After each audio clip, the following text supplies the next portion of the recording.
Hi hello friends, ఈరోజు దీపావళి స్పెషల్గా మనం గులాబ్ జామ్ ఎలా తయారు చేసుకోవాలో చూపిస్తాను. గులాబ్ జామ్స్ అందరూ చూపించేదే కదా, దీంట్లో ఏం స్పెషల్ అనుకుంటున్నారా? వీడియో స్కిప్ చేయకుండా చూడండి, మీకే తెలిసిపోతుంది.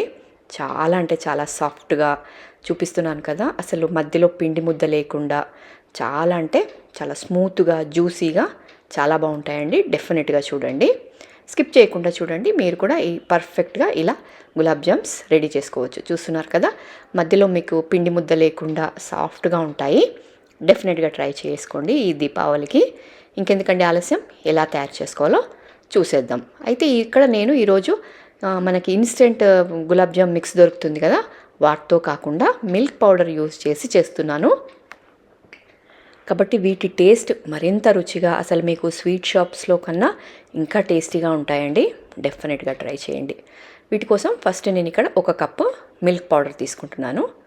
సో మిల్క్ పౌడర్లు కూడా మనకు రకరకాల బ్రాండ్స్ దొరుకుతాయి. మీకు ఏ బ్రాండ్ మిల్క్ పౌడర్ అయినా సరే తీసుకోండి. 1 కప్పు.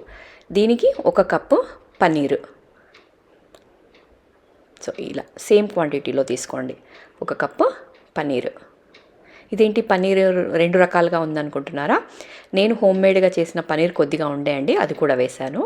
సో అలాగే 2 స్పూన్ల మైదా. ఇక్కడ మీరు మైదా స్కిప్ చేయాలి అనుకుంటే దీని ప్లేస్లో మీరు కోవా వేసుకోండి. అంటే మనకి నార్మల్గా కోవా దొరుకుతుంది కదా, అది వేసుకోండి. ఇక్కడ నేను మైదా 2 స్పూన్లు వేశాను. మీరు సేమ్ కోవా కూడా 2 స్పూన్లన్నా వేసుకోవచ్చు, 3 స్పూన్లన్నా వేసుకోవచ్చు అండి. కోవా లిమిట్ ఏమీ లేదు. కోవా ఇంకా ఎంత ఎక్కువగా వేసుకుంటే మీ గులాబ్ జామ్స్ అనేటివి ఇంకా పర్ఫెక్ట్గా టేస్టీగా ఉంటాయి. సో చూసారు కదా, ఇక్కడ మన వంట విషయానికి వస్తే ఇక్కడ నేను 2 స్పూన్ల మైదా వేసుకొని అలాగే కొద్దిగా బేకింగ్ సోడా వేశాను. బేకింగ్ సోడా కంపల్సరీ వేసుకోండి, ఎందుకంటే మనకి కొంచెం పొంగి సాఫ్ట్గా ఉంటాయి కాబట్టి కొంచెం బేకింగ్ సోడా వేసుకొని దాన్ని మంచిగా ఫస్ట్ క్రష్ చేసుకోండి. మనం పనీర్ వేసాం కాబట్టి మంచిగా